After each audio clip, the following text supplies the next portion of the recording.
দুজনের মধ্যে গভীর বন্ডিং, দারুণ ভালোবাসা, কিন্তু হঠাৎ করে কি এমন হলো যে দুজন দুজনকে দেখতেই পারছে না। তাদের মধ্যে দূরত্ব বেড়েই যাচ্ছে এবং তারা দুজন দুজনের চোখের বিষ হয়ে গেছে। সম্পর্কটার খুব খারাপ অবস্থা, মোটামুটি টাটা বাই বাই হয়ে যাবে। আজ আমি তোমাদের সাথে শেয়ার করব বিচ্ছেদ কেন হয়, ব্রেকআপের স্পিরিচুয়াল কারণগুলো কি। এর আগে হয়তো এইভাবে তোমাদের কেউ বলেনি, আমি শেয়ার করছি। এই ধরনের সিচুয়েশনগুলো কিন্তু সবাই ফেস করে না, কিছু কিছু স্পেশাল টাইপের মানুষগুলো কিন্তু লাইফে এই ধরনের সমস্যা বারবার ফেস করে। তোমরা যদি এই টাইপের মানুষের মধ্যে পড়ো অবশ্যই কিন্তু আমাকে কমেন্ট করে জানাবে। যারা লাইফে কনস্ট্যান্টলি গ্রো করতে চায়, তাদের লাইফে কিছু গোল রয়েছে, কিছু স্বপ্ন রয়েছে, লাইফে বিরাট কিছু করবে বলে নিজের মনে একটা আশা রয়েছে, এবং যারা লাইফে স্পিরিচুয়াল গ্রো করছে দিনের পর দিন, তারা নিজেদের হায়ার সেলফে পৌঁছানোর চেষ্টা করছে, সেই মানুষগুলোই কিন্তু এই সমস্যায় বারবার ভোগে। সম্পর্কে অনেক ভালোবাসা ছিল, কিন্তু হঠাৎ করে দেখা যায় পার্টনার বলছে যে তুমি আর আগের মতো আমাকে ভালোবাসো না, তুমি বদলে গেছো, তুমি আমার দিকে আর আগের মতো খেয়াল করছো না, এবং সম্পর্কটা ধীরে ধীরে খুব খারাপ পর্যায়ে আসতে থাকে। আমরা ভাবি যে আমরা তো লাইফে পজিটিভ কিছু আকর্ষণ করছি, কিন্তু কেন এই পজিটিভের ভেতরে আমাদের রিলেশনশিপ বারবার ট্রিগার হচ্ছে। যেই সময় তোমার রিলেশনশিপ অনেক স্ট্রং হওয়ার কথা ছিল, সেই সময় লাইফের সবচেয়ে হাই পয়েন্টে, সবচেয়ে গ্রোথ মুমেন্টে কেন তোমার পার্টনার তোমাকে ছেড়ে দিচ্ছে, বা এই সিচুয়েশন কেন তুমি ফেস করছো। Number 1, vibrational mismatch. এটা কিন্তু ভীষণ ইম্পর্টেন্ট। তোমরা যখন রিলেশনশিপ শুরু করো তখন তোমরা দুজনই একই ভাইব্রেশনে থাকো, তাই তোমরা দুজন দুজনের দিকে ধীরে ধীরে অ্যাট্রাক্ট হও এবং তোমাদের একটা গভীর বন্ডিং হয়।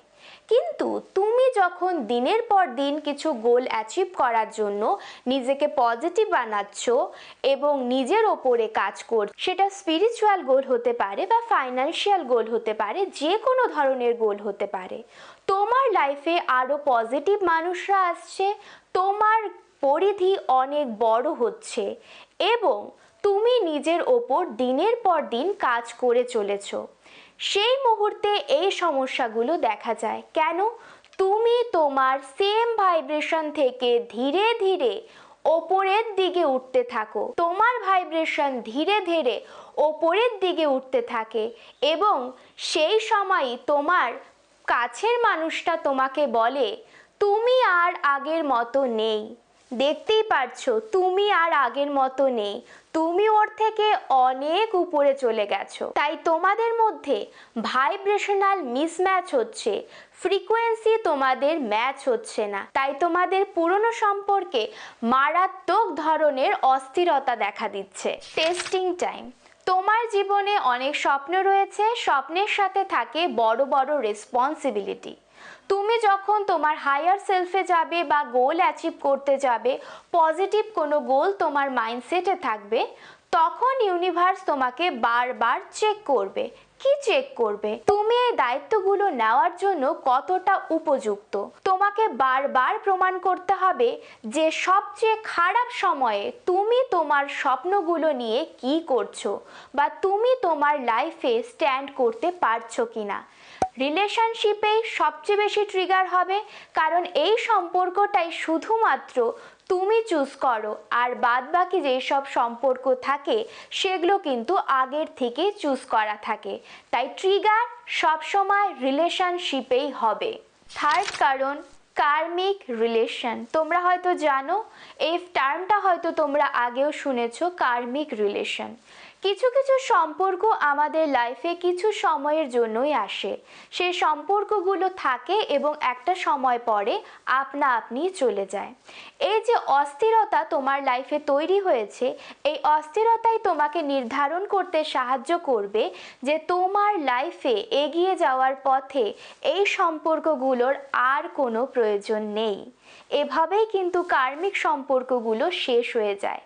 তাই তুমি যত হায়ার সেলফে যাবে, তুমি তোমার রিলেশনশিপে প্রচণ্ড পরিমাণে অশান্তি, বিক্ষিপ্ততা এবং নেগেটিভ মাইন্ডসেটের শিকার হবে এবং বারবার তোমার লাইফ রিলেশনশিপ ট্রিগার হবে। এবং অনেক সময় দেখা যায় এই সিচুয়েশনগুলো একটা মানুষের জীবনে বারবার চক্রাকারে ঘুরছে, কারণ তোমরা একটা প্যাটার্নে লক হয়ে গেছো। তোমাদের এই প্যাটার্ন ছিঁড়ে, প্যাটার্ন ভেঙে তোমাদের হায়ার সেলফের সাথে যুক্ত হতে হবে। ভিডিওটা কেমন লাগলো অবশ্যই জানাবে এবং এই সিচুয়েশন কিভাবে এড়াতে হবে, তোমরা যদি এই টপিকে ভিডিও চাইছো তাহলে অবশ্যই আমাকে কমেন্ট করে জানাবে।